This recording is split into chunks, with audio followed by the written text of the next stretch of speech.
그것보다는 우리나라의 조선산업은 그보다는 종합적인 설계와 생산과 공급망과 그리고 이런 그 다양한 소위 제조 생태계를 가장 효과적으로 가장 생산적으로 유지할 수 있는 그런 관리 역량, 포괄적인 관리 역량이 우리나라의 조선업에 있어서의 초격차 기술이라고 할 수가 있고요. 그럼 다른 대안이 있느냐? 대안도 많지가 않아요.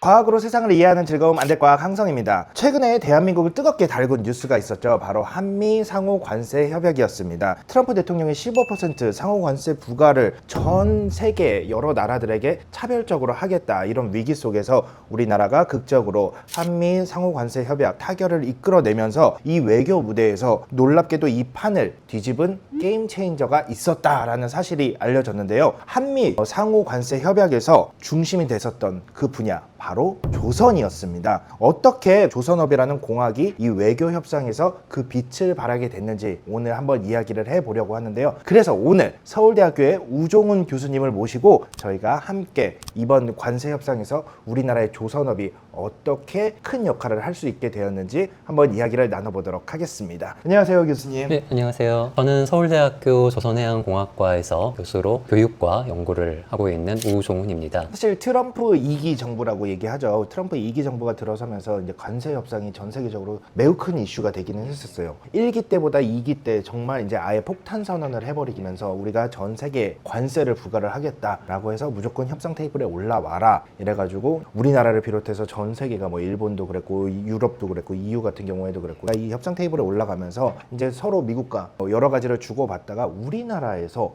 특히 이 관세 협상 테이블에 올라갔던 키가 조선이었어요. 저희가 보통 일반적으로 생각하기에는 우리나라가 정말 잘하는 게 반도체라든지 아니면 자동차라든지 이런 것들이 협상 카드로 올라가지 않을까 생각했는데 의외로 조선업이 이 협상의 키가 되었다고 하는데 그 배경에는 마가라고 많이 들어보셨을 거예요. 이거를 이제 조금 변형을 해서 그 마가 안에 있는 마스가 MASGA Make America Shipbuilding Great Again 이라는 그 틀을 저희가 잘 이용을 했다라고 볼 수 있을 것 같은데, 아니 왜 하필 보선업이 이번 관세 협상에서 그렇게 중요한 역할을 하게 됐을까요? 일단 좀 배경을 말씀을 드려야 될 것 같은데요. 미국에서의 조선 산업 보통 잘 생각을 못 합니다. 조선 그럼 뭐 중국과 일본, 우리나라 떠올리는데, 근데 이게 미국을 잘 생각해 보면은 사실은 미국은 지금 이 순간에도 전 세계 어디선가 병력이 나가 있고 뭐 자주 이제 전쟁에 개입을 하고 있는. 근데 이게 지금 보면은 미국의 함정이나 잠수함이나 또는 항공모함들이 일단 건조되고 있는 대부분의 함정들이 다 지원이 되고 있고요. 뭐 최근 이제 우리나라에서도 뭐 미국 함정을 MRO, 소위 이제 수리를 한다고 하는데 10년, 20년 전에 보통 이제 미국의 함정들의 수리 기간이 3년에서 5년이었다 그러면 지금은 7, 8년이 지나도 이 수리가 안 끝나고 있는 거예요. 그만큼 이제 미국의 특히 함정 분야, 해군 분야가 굉장히 취약해져 있는 상황이고, 사실 이것도 중국이 없었다면 크게 신경을 안 썼을 거예요. 근데 중국이 2000년대 중반부터 가파르게 이제 조선 산업을 발전시키면서 지금 미국과 단순히 산술적인 비교로는 함정, 그다음에 선박 생산 능력이 미국의 300배입니다. 이게 그냥 300배요? 중국이 300배의 그 선박 생산 능력을 지금 가지고 있어요. 그리고 지금 보면 단순한, 그러니까 함정, 해군의 단순한 수치상으로도 2000년대 중반부터 중국의 척수 기준으로 미국을 앞섰어요. 그래서 지금 대략 적으로 보면은 미국의 모든 그 함정들을 합쳤을 때 300척이 좀 안 되고요. 중국은 이미 400척을 넘었었습니다. 그 300척, 400척이라는 기준이 항공모함이라든지 다 포함입니다. 일단은 물론 이제 그거를 세부적으로 강론으로 들어가면 아직도 뭐 미국이 어떤 전략 그 핵 잠수함이라든가 초대형 항공모함은 아직 미국이 우위에 있죠. 근데 이게 어떻게 보면 전력으로는 그 해군력은 미국이 당분간 우위를 유지하겠지만 수송은 결국 물량입니다. 중국은 3, 4주 만에 한 척이 나올 정도로 이런 식으로 가다가는 중국에 밀릴 수도 있겠다. 이런 위기감을 가지게 된 거죠. 그 상황에서 미국이 마땅한 수단이 없는 거예요. 지금 미국 내의 조선 상성과 함정에 대한 그 생산 인프라는 거의 붕괴 수준으로 와 있습니다. 그러다 보니까 이게 우리나라가 이제 슈빌딩을 지원해줄게 라고 하는 조건이 미국으로서는 굉장히 좀 매력적인 그런 미끼가 되지 않았을까 생각을 합니다. 전 세계에서 지금 조선업이 정말 발달해 있다, 전 세계를 이끌고 있다, 뭐 뛰어난 기술을 가진 나라가 몇 나라 되지 않죠? 그렇죠. 그게 뭐 다 아시는 우리나라, 중국하고 일본 정도가 지금 얘기하신 초대형 상선, 운반선을 건조할 수 있는 현재로는 거의 유일한 국가들이라고 할 수 있습니다. 거기서 아무래도 중국과 손을 맞잡을 수 없으니 우리나라의 조선업이 미국에서 중국을 견제하는데 흔히 말하는 지렛대, 레버리지로 쓸 수 있겠다. 라는 내용이 될 수 있을 것 같은데, 지금 미국에서 건조되고 있는 지금 주문이 되는 여러 배들의 상태가 있을 텐데 지금 현 상태가 어떤가요? 무기라는 자원은 수명이 있습니다. 그러니까 일정 기간이 지나면은 예를 들어서 전쟁이나 이런 교전 상황이 없으면은 정말 그냥 유지만 하다가 폐기하는 거. 왜냐하면 계속 기술이 발전되기 때문에. 그러니까 미국의 지금 해군도 마찬가지입니다. 미국에 지금 보면은 이런 함정들을 건조할 수 있는 조선소는 4개밖에 없습니다. 야드는 4개밖에 없고 그룹으로는 헌팅턴 잉걸스와 제너럴 다이내믹스 2개사밖에 안 남았어요. 그렇게 이제 인프라가 축소가 돼 있는 상황에서 그럼 그 조선소는 잘하고 있느냐? 그게 아니라는 거죠. 정말 어떻게 보면은 미국이라는 큰 나라를 운영하는 데 있어서 크게 보면 함정이라는 것들은 정말 중요한 자산일 것 같은데 어쩌다가 그렇게 후퇴를 하게 됐을까요? 일반 상선도 우리가 전략 상선대라고 합니다. 전시가 아닐 때에는 상선으로 사용을 하다가 전시가 되면은 운송을 위한 목적으로 사용되는 그 미국의 전략 상선대가 100척이 안 되는 걸로 알려져 있어요. 굉장히 큰 위기 상황인 거죠. 그러다 보니까 상선도 소위 전략 상선에도 확보를 해야 되겠고, 그래서 미국이 이미 작년 말부터 굉장히 많은 법안이라든가 이런 걸 제시를 하고 있어요. 예를 들어 쉽스법이라고 하는 것도 있고, 올해 초에는 그 해군 준비태세 강화법이라고 해서 미국에는 상선에 대해서는 존스 액트법이라는 게 있고 함정에 대해서는 번스 톨레프슨법이라는 게 있습니다. 이게 기본은 뭐냐면 미국에서 사용하는 소위 상선, 운반선과 함정들은 미국에서 미국 사람이 미국의 자재로 만들어야 된다라고 하는 굉장히 강한 구속력을 가지고 있어요. 근데 이게 미국이 아주 극단적인 보호무역주의로 가다 보니까 생태계가 붕괴가 돼 있잖아요. 그래서 이게 아까 이제 마스가 나온 거 쉽빌딩도 부활을 시켜야겠고, 그래서 이런 법안들을 계속 내고 있고, 최근에는 이제 트럼프 대통령이 올해 5월에는 그 대통령 법으로 행정명령으로 아예 발표를 했어요. 중국산 안 쓰겠다. 그다음 미국에 투자를 하는 국가들의 우선권을 주겠다라고 했는데도 그 이후에 나오는 인터뷰를 보면은 이게 그렇게 파저티브하지 않은 거예요. 심지어 미국에서는 트럼프가 조선청도 만들었었는데 이것도 지금 거의 제대로 된 기능을 발휘하지 못하고 있고, 그러다 보니까 지금 우리나라의 마스가라고 하는 제안이 굉장히 매력적인, 얘들이 정말 와서 뭔가를 해주고 했구나. 1,500불이라는 돈은 200조입니다. 그렇죠. 이게 정말 상상도 할 수 없는. 왜냐하면 우리나라의 한 해 예산이 거의 600조 정도 되잖아요. 600조 근방에서 위아래로 움직이는데 200조면은 3분의 1이에요. 국가 예산에. 150만 평 정도의 흑야들을 만드는데 대략 보통 한 10조 정도면 야들을 만들어요. 그러니까 세계 최고 수준의. 200조는 사실은 단순한 산술적으로는 그런 조선소를 20개나 만들 수 있는 거잖아요. 물론 이제 거기에 있는 생태계, 제철소라 이런 건 좀 다른 얘기겠지만 그런 상황인 거죠. 너무나 매력적인 제안이었을 거라고 생각을 합니다. 지금 우리가 이제 산업 전반적인 입장에서 본 거잖아요. 공학적인 입장에서 봤을 때 미국의 현재 상황을 타개해 줄 수 있는 그런 것들과 절묘하게 맞아 떨어졌다고 볼 수 있을까요? 사실 이게 반도체나 우리가 흔히 얘기하면 2차 전지 이런 산업과 비교했을 때 어떤 공학적인 기준으로 봤을 때 이게 정말 하이테크냐? 그렇진 않아요. 그것보다는 우리나라의 조선산업은 그보다는 종합적인 설계와 생산과 공급망과 그리고 이런 그 다양한 소위 제조 생태계를 가장 효과적으로 가장 생산적으로 유지할 수 있는 그런 관리 역량, 포괄적인 관리 역량이 우리나라의 조선업에 있어서의 초격차 기술이라고 할 수가 있고요. 그럼 다른 대안이 있느냐? 대안도 많지가 않아요. 우리나라가 원가 우위의 중심, 그 다음에는 어떤 제품의 차별화, 시장의 세분화 라는 방향으로 보통 조선업이 이제 진행을 합니다. 그동안 위기가 여러 번 있었어요. 특히 7, 80년대의 오일 위기라든가 또는 금융위기라든가 이런 상황에서 대표적으로 이제 우리나라가 일본을 꺾고 1위가 되는 시점에 어떤 일이 있었냐면 일본은 굉장히 보수적으로 나갔습니다. 사실 조선업이라는 거는 굉장히 극단적인 프로젝트 산업이에요. 선주가 소위 커스터머가 원하는 모든 것을 맞춰줘야 되는데 그 과정에서 일본은 반대 전략을 했어요. 왜냐하면 우리 국가가 1위니까 우리가 표준선이라는 거를 제시를 하면은 선주들은 구매를 할 수밖에 없을 것이다. 근데 이게 아니거든요. 근데 그 상황에서 우리나라는 반대였죠. 더 생산 캐파도 늘리고 정부에서 계획조선 제도라는 그 제도를 통해 가지고 지원도 하고 또 설계 관점에서도 일본과는 반대로 선주가 원하는 모든 것들을 커스터마이징 해줄 수 있는 그런 방향으로 너무 좋죠. 우리나라가 일본을 꺾고 1위가 되는 데 있어서 가장 결정적인 그때의 그 결정, 우리나라의 산하 연정의 결정이 지금까지도 중국에 크게 밀리지 않고 특히 고구마 같이 선 영역에서는 여전히 중국이 앞서 있는 상황이 있다라고 생각을 합니다. 조선업이 유지가 되기 위한 조건이 4가지가 있습니다. 첫 번째는 일관화 제철소가 가까이 있어야 돼요. 강제를 공급할 수 있는 스틸 플레이트라고 합니다. 이게 보통 20mm 이상의 두께면 후판이라고 하는데 그럼 이거를 공급할 수 있는 일관화 제철소가 근방에 있어야 이런 대형 상선과 대형 함정들을 만들 수 있는 조선소가 있을 수 있고요.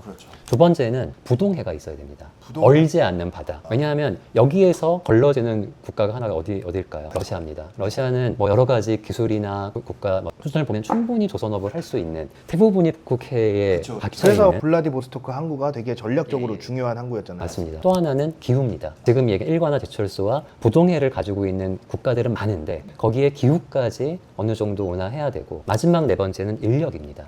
충분한 인력이 공급될 수 있는, 우리가 이렇게 전 세계 지도를 펼치고 이 네 가지가 겹쳐지는 부분을 찾아보면은 정말 일본, 그다음에 중국에서도 상해 지역, 우리나라의 남해안 지역이 정말 절묘하게 딱 겹쳐지는 부분이고요. 네 가지 중에 세 가지는 만족하지만 한 가지 때문에 안 되는 지역들이 있는데, 첫 번째가 이란입니다.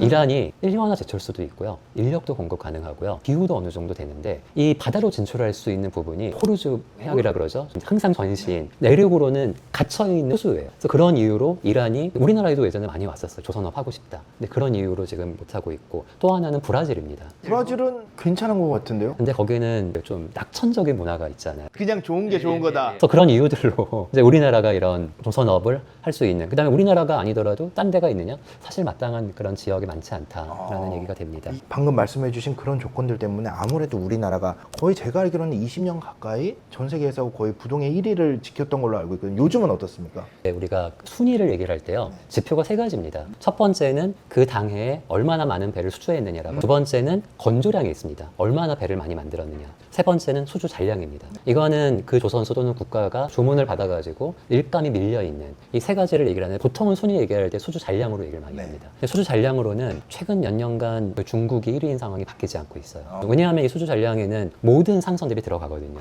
그 중에 이제 물량으로 가장 많은 우리가 벌크선이라든가 유조선 같은 경우는 물량 자체가 워낙 많이 나오기 때문에, 근데 여기에서 기준을 수주량으로 바꾼다 라고 하면은 단기적으로 우리나라와 중국이 1, 2위를 엎치락뒤치락 하고 있는 상황이고요. 건조량 같은 경우는 그 국가가 가지고 있는 인프라에 종속적이기 때문에 이건 이미 중국이 우리나라보다 훨씬 많은 생산 능력을 가지고 있는 거고요. 또 그게 조금 이제 순위는 아쉽지만 어느 정도 고착화된 상황이다. 이 거대한 구조물을 정말 오차 없이 완벽하게 만들어 가야 되잖아요. 이런 조선공학의 스케일이라든지 아니면은 뭐 복잡성이라든지 이런 거에 대해서 간단하게 한번 설명해 주실 수 있을까요? 되게 중요한 부분인데요. 크루즈도 우리나라가 건조하고 있는 초대형 상선에 비하면 크기가 작습니다. 아, 그래요? 네, 세계 최대 크루즈라고 해도 뭐 300m 중반. 초대형 운반선에서는 300m 중반대는 굉장히 흔해요. 뭐 유조선이라든가 컨테이너선이라든가, 오히려 뭐 이런 상선으로 오게 되면 세계 최대의 선박은 500m 가까이 되는. 보통 이런 선박은 과거에는 마치 건물을 짓듯이 용골이라 그러죠. 밑에 있는 지지대를 받치고 건물을 짓는 것처럼 거기에 이제 골조를 지어가는.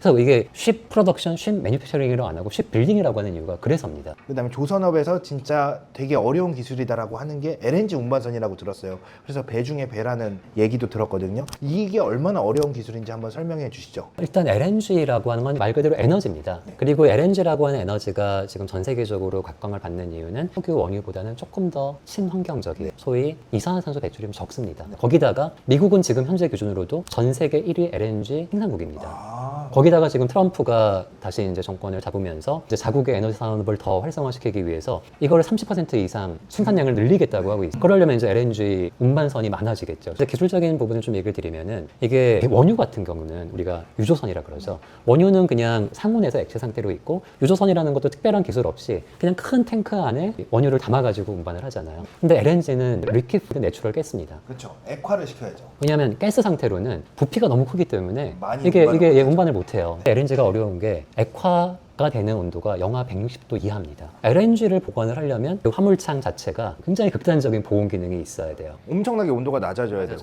단순히 그 화물창뿐만 아니라 그게 전도라는 게 있잖아요. 그러면 선박을 구성하고 있는 소위 구조 부분도 이게 잘못해가지고 열전도에 의해서 이걸 둘러싸고 있는 어떤 구조물이 냉각이 되면은 훨씬 더 외부 환경의 외력에 의해서 깨지기 쉬운 상태가 된다라는 리스크가 있는 거죠. 그러다 보니까 열 차단을 잘해야 되고, 그럼 이 안에서도 우리가 BOG라고 하는데요, 보일 오브 가스입니다. 액화 상태로 있는 것이 그 표면에서는 일정 % 이상 기화가 항상 일어나요. 네. 이게 액체 상태인데 기화가 일어나면서 증발이 되면은 여기 안에 가스가 찰 거고, 압력이 증가하기도 하고, 이런 부분도 컨트롤을 해야 되는 거고, 이런 극저온의 액화 상태된 LNG가 이걸 둘러싸고 화물창에 온도 변화가 일어나게 되거든요. 그 구조물의 스트레스가 계속 바뀌는 겁니다. 피로도가 쌓이는 거죠. 이게 내부적으로는 충격을 받는 거예요. 구조의 안정성에 문제가 생긴다던가, 이런 부분들 때문에 관리가 어려운 거죠. 그게 우리나라가 그런 LNG라고 하는 극저온 가스를 잘 보온하고 취성에도 강하고 이 BOG를 컨트롤할 수 있는 그런 기술을 보유하고 있다고 보면 되겠습니다. LNG가 액화된 상태로 들어있으면 배를 이동을 하다 보면 아무래도 파도도 있을 거고 뭐 그럼 막 출렁일 거잖아요.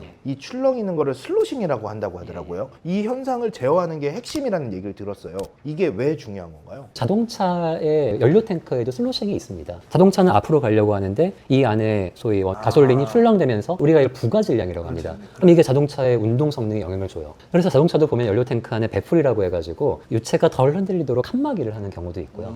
LNG 탱크는 보통 화물창의 크기가 보통 하나가 6, 70m, 그러니까 어마어마한 크기입니다. 그 안에서 영하 162도의 그런 리퀴파이드 내추럴 가스가 출렁출렁이게 되면은 일단 선박의 운동 상태도 영향을 주게 되고요. 화물창의 두께가 25cm에서 50cm 정도 되거든요. 그럼 되게 두꺼운 거 아니야? 그러는데 A4 종이를 1리터 크기로 접는다는 걸 생각해 보세요. 가로 세로 높이가 10cm가 되고요.